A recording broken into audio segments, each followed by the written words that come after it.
साथियों नमस्कार। आज का वीडियो का मुख्य विषय है कि जन्म कुंडली में ऐसे कौन से ग्रह होते हैं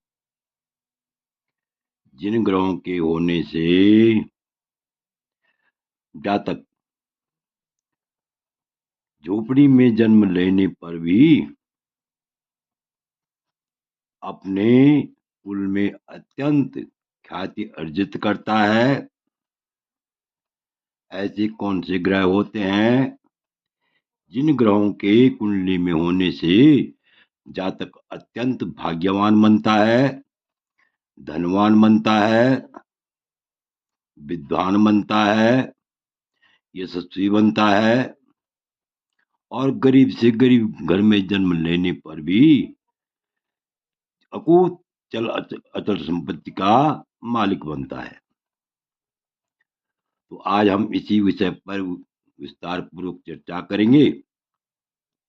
इससे पहले मेरा आप लोगों से अनुरोध है कि आपने अभी तक मेरा चैनल सब्सक्राइब नहीं किया तो अवश्य सब्सक्राइब करने का कष्ट कीजिए, वीडियो को लाइक कीजिए, शेयर कीजिए। तो देखिए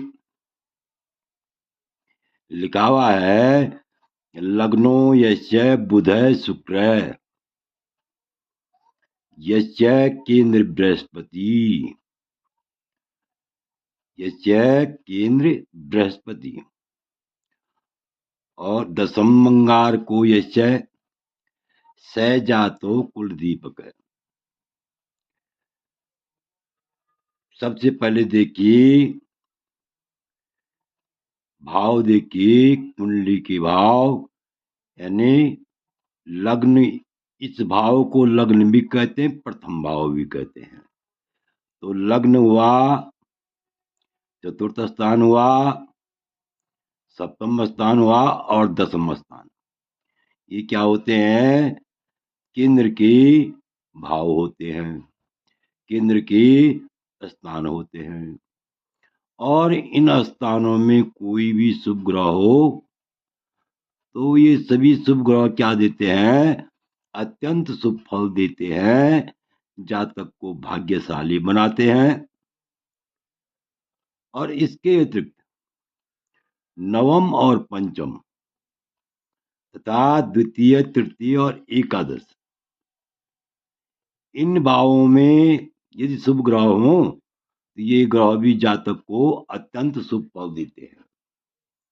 देखिए लिखा हुआ है लग्नो यस्य बुध शुक्र, मतलब लग्न हुआ, द्वितीय हुआ, तृतीय भाव हुआ, चतुर्थ भाव हुआ, पंचम भाव हुआ, षष्ठ भाव हुआ, सप्तम भाव हुआ, अष्टम भाव हुआ, नवम भाव हुआ, दसम भाव हुआ और एकादश भाव हुआ, द्वादश भाव हुआ। इन सभी भावों में यानी केंद्र के ग्रह जो है शुभ ग्रह बहुत शुभ फलदायक होते हैं, शुभ फल देने वाले होते हैं। यदि जो ये ग्रह मेरे यहाँ पर जो है अंकित कर रखे हैं तो इन ग्रहों में जो है कोई भी ग्रह यदि जन्म कुंडली में हो, चाहे लग्न में हो, चतुर्थ में हो या सप्तम में हो या दसम में हो, इन भावों में यदि ये ग्रह कहीं भी स्थित हो, ये नहीं लग्न में, ये लग्न में यानी केंद्र में कहीं भी जो है ये ग्रह स्थित हो और इसके साथ ही पंचम और नवम भाव, तृतीय भाव, द्वितीय भाव और एकादश भाव में यदि शुभ ग्रह स्थित हो तो ऐसा जातक गरीब से गरीब घर में जन्म लेने पर भी अत्यंत बहुत ही धनवान होता है, अचल संपत्ति से युक्त होता है और ऐसे जातक की कुल में ख्याति अर्जित होती है। क्योंकि लिखा हुआ है लग्नो यस्य बुध शुक्र, जिस जातक के जन्म समय में लग्न यस्य माने जिस जातक की जन्म कुंडली में जन्म समय में क्या हो, लग्न में बुध या शुक्र हो, या केंद्र है बृहस्पति, केंद्र में बृहस्पति बैठा हुआ हो। केंद्र कहते हैं लग्न हुआ, चतुर्थ हुआ, और सप्तम हुआ, और दसम हुआ, तो इन भावों को केंद्र कहते हैं। या तो क्या होना चाहिए, लग्नो यस्य बुध शुक्र, बुध और शुक्र लग्न में हो, या केंद्र में बृहस्पति हो। आप समझ गए होंगे, केंद्र के भावों को समझ गए होंगे। और दसम मंगार को यश्य, जिसका क्या हो, या तो क्या हो 10वां मंगल हो, दसम स्थान में क्या हो, मंगल हो। तो ऐसा जातक क्या होता है, यानी दसम स्थान में अगर मकर का मंगल हो जाए, उच्च का मंगल हो जाए, तो ऐसा मंगल जो है बहुत ही शुभ फल देने वाला होता है। यानी या तो स्वगृह मंगल हो, या तो उच्च का मंगल हो। तो ऐसा जातक क्या होता है, अत्यंत ही भाग्यशाली होता है। गरीब से गरीब घर में जन्म लेने पर भी वह जो है अपने जीवन में सभी सुखों से युक्त होता है, और अपने कुल में ख्याति अर्जित करता है। क्योंकि लिखा हुआ है लग्नो यस्य बुध शुक्र यस्य केंद्र बृहस्पति, और दसम मंगार को यस्य जातक कुल दीपक।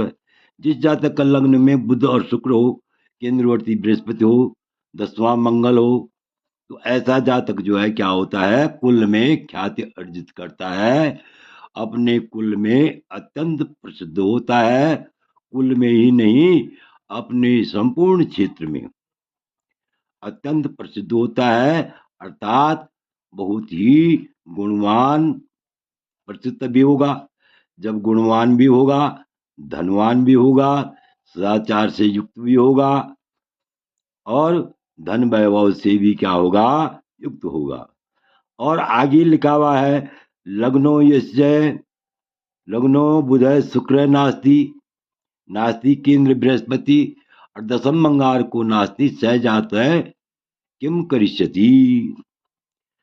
कहने का मतलब ये है, जिस जातक का लग्न में जो है बुध और शुक्र भी नहीं है, और केंद्र में बृहस्पति भी नहीं है, 10वां मंगल भी नहीं है, सहजात है किम करिष्यति, वह जातक जन्म लेकर के क्या करेगा। अर्थात ऐसे जातक को जन्म लेने पर अत्यंत संघर्ष करना पड़ता है, अत्यंत परेशानियों से जूझना पड़ता है, और जिंदगी भर कुल मिलाकर के संघर्ष करना पड़ता है।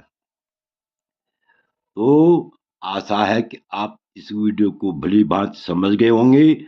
आपसे अनुरोध है कि आपको यह चैनल, मेरा चैनल अच्छा लगे तो अवश्य सब्सक्राइब करने का कष्ट कीजिए, वीडियो को लाइक कीजिए, शेयर कीजिए। वीडियो देखने के लिए बहुत बहुत धन्यवाद। विशेषकर मैं उन सज्जनों का अत्यंत आभारी हूँ जो मेरे वीडियो को नियमित रूप से देखकर अपना अमूल्य सहयोग दे रहे हैं। पुनः धन्यवाद।